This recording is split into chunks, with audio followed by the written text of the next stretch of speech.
संकेत देने की कोशिश की गई है कि जो एनडीए गठबंधन है वो पूरी तरीके से इंटैक्ट है। संकेत बोल लीजिए या भाई, अब गठबंधन है, चुनावी वर्ष है, बैठेंगे ही ना साथ में, क्यों नहीं बैठेंगे। अगर इतना ही सहज है सबका बैक टू बैक इतनी आसानी से बैठ जाना, तो बैठ के दिखाएं महागठबंधन वाले। डबल इंजन मजबूती से आगे बढ़ रहा है, गठबंधन मजबूती से आगे बढ़ रहा है, और ये परिणामों में भी देखने को मिलेगा। 225 से ज़्यादा सीटें जीत कर इस बार हम लोग बिहार में सरकार बना। नमस्कार, दर्श न्यूज़ देख रहे हैं आप और मैं हूं आपके साथ दक्षा प्रिया।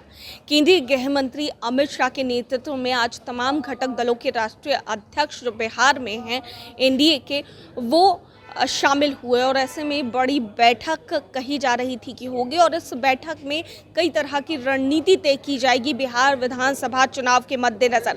लेकिन इस बैठक की अगर बात की जाए तो 30 मिनट की बैठक हुई और ये संकेत देने की कोशिश की गई कि बैठक में सब कुछ ठीक है। अब इसको लेकर के केंद्रीय मंत्री चिराग पासवान ने कहा है कि बैठक हुई और बैठक में कई चीज़ों पर चर्चा हुई, लेकिन जिस तरीके से संकेत देने की कोशिश की गई, काफ़ी कम देर की बैठक हुई, इसको लेकर भी उन्होंने महागठबंधन पर निशाना साधा है। उन्होंने कहा कि अगर इतना ही है तो महागठबंधन के लोग भी इस तरीके से साथ में बैठकर दिखाएं, इंटैक्ट होकर दिखाएं। और भी क्या कुछ कहते नजर आए हैं केंद्रीय मंत्री चिराग पासवान, आइए आपको सुनाते हैं। बहुत सहज माहौल में चर्चाएं हुई, और क्योंकि निरंतरता में ये बैठकों का दौर चल रहा है। पिछले दिनों दिल्ली में भी आपने देखा एनडीए के तमाम सांसदों की बैठक, उसमें जेपी नड्डा जी आए थे, और इसी तरीके से आदरणीय गृह मंत्री जी बिहार आए हुए थे, और स्वाभाविक था कि वो बिहार आए हैं, सारे दल एक साथ बैठें। चुनावी वर्ष है, बहुत सारी बातें हैं करने को लेकर कि किस तरीके से चुनावी रणनीति को तय किया जाए, किस तरीके से विपक्ष के झूठे दावे, झूठे वादों की पोल खोली जाए, किस तरीके से अपनी ताकत को और मजबूत किया जाए। जिस तरीके से पिछली बैठकों में ये फैसला हुआ था कि तमाम हमारे प्रदेश अध्यक्ष एक साथ पूरे प्रदेश भर की यात्रा करेंगे, उससे ज़मीनी स्तर तक ये संदेश जाए कि हम लोग का गठबंधन कितना मजबूत है। कई बार होता है क्या है कि ऊपर नेता मिल जाते हैं, बट बूथ स्तर तक शायद ये संदेश उतने मजबूती से नहीं पहुंचता है। उसका बहुत लाभ इन लोगों के, जितने भी प्रदेश अध्यक्ष हैं, इन लोगों की यात्रा से हुआ। तो समय समय पर ऐसे नई बातें, नए सुझाव बैठकों से आते हैं। आज की भी बैठक उसी सोच के साथ की गई। माननीय गृह मंत्री जी पिछले 2 दिनों से बिहार में हैं।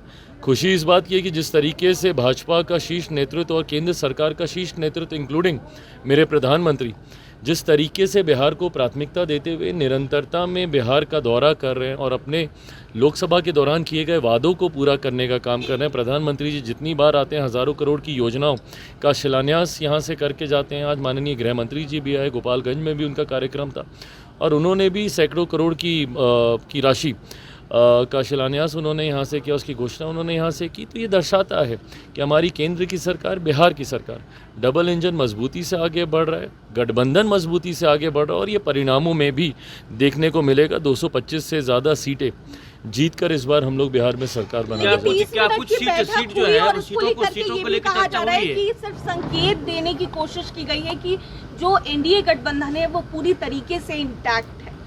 संकेत बोल लीजिए या भाई, अब गठबंधन है, चुनावी वर्ष है, बैठेंगे ही ना साथ में, क्यों नहीं बैठेंगे। अगर इतना ही सहज है सबका बैक टू बैक इतनी आसानी से बैठ जाना, तो बैठ के दिखाएं महागठबंधन वाले, करके दिखा दें भाई। तंज जो हम लोगों के ऊपर ये लोग कसते हैं, ये लोग बैठ के दिखा दें ना। क्या हुआ, कांग्रेस के नए प्रभारी आए, कितनी बार बैठ लिए ये लोग। चुनाव हम ही लोग के लिए नहीं हो रहा ना, इन लोग के लिए भी हो रहा है। बताएं मुझे कितनी बार ये लोग बैठ लिए हैं। तो अगर कोई इसको फोटो आप भी बोल रहा है या सिर्फ सांकेतिक मुलाकात बैठकें भी अगर बोली जा रही हैं, तो इसमें बताएं ना सांकेतिक तौर पे ये लोग भी तो करके दिखा दें विपक्ष के नेता। हम लोग तो बैक टू बैक कर रहे हैं, दिल्ली में भी कर रहे हैं, बिहार में भी कर रहे हैं, जब भी होता है। और क्योंकि गठबंधन में इतना कंफर्ट है, इतनी सहजता है कि हम लोगों को कोई बहुत लंबी तैयारी, रणनीति तय करने की ज़रूरत नहीं है। बट अगर इतना ही सहज गठबंधन का एक साथ बैठना है, तो महागठबंधन भी एक बार बैठ के दिखाता है। सर, एक सवाल, बैठक हुई, ये बैठक में सीटों, आप लोग जो 5 लोग हैं, तो सीटों को लेकर के क्या कुछ चर्चा है, कुछ हुई इस तरह की बातें? भाई देखिए, मैं आपको हर वो बात साझा करूँगा जो गठबंधन की मर्यादा में रहते हुए मैं कर सकता हूँ।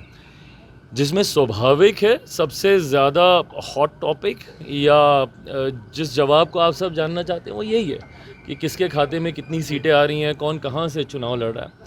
बहुत जल्दी है अभी इसके बारे में कोई भी जवाब देना।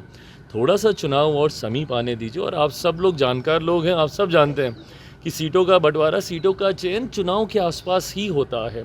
तो मुझे लगता है थोड़ा समय अभी और बीतेगा, अभी रणनीतियाँ तय हो रही हैं। इस दौरान हम लोग क्या क्या और बड़े कार्यक्रम एक साथ मिलकर कर सकते हैं, प्रधानमंत्री जी के और कार्यक्रम अभी लगने वाले हैं, उसकी कैसे रूपरेखा तैयार कर सकते हैं, प्राथमिकता फिलहाल ये सारे विषय। अपराध जो बिहार में बढ़ी हुई लगातार घटनाएं हो रही है, अरेस्टिंग होती है, घटनाएं भी बहुत दे रही है, दलितों के साथ भी खास करके हो रही है, इसके लिए इसको लेकर के आप भी कहीं ना कहीं नहीं, देखिए ये बिल्कुल चिंता का विषय, चुनावी वर्ष है। अगर कुछ ऐसे असामाजिक तत्व हैं जो कि बिहार में माहौल ख़राब करना चाहते हैं, अशांति अराजकता फैलाने का प्रयास कर रहे हैं, उन लोगों को तत्परता के साथ उन लोगों को पकड़े जाना ज़रूरी है, कड़ी सज़ा मिलना ज़रूरी है। और अगर इसके पीछे कहीं टारगेट किलिंग की सोच है, क्योंकि इस बात का एहसास ख़ास तौर पर अनुसूचित जाति से आने वाले लोगों को हुआ है। हम लोगों को भी इस बात की चिंता है कि जिस तरीके से कई ज़िलों में पासवानों को चिन्हित कर उनकी हत्या की गई, ये कतई बर्दाश्त नहीं किया जा सकता। तो सुना आपने क्या कुछ कहते नजर आए केंद्रीय मंत्री चिराग पासवान बैठक को लेकर, और किस तरीके से वो महागठबंधन पर हमलावर थे, और सीटों के बंटवारे को लेकर क्या कुछ कहते नजर आए हैं। आप सुन रहे थे कैमरा पर्सन अनिल के साथ मैं दक्षा प्रिया, दर्श न्यूज़ पटना।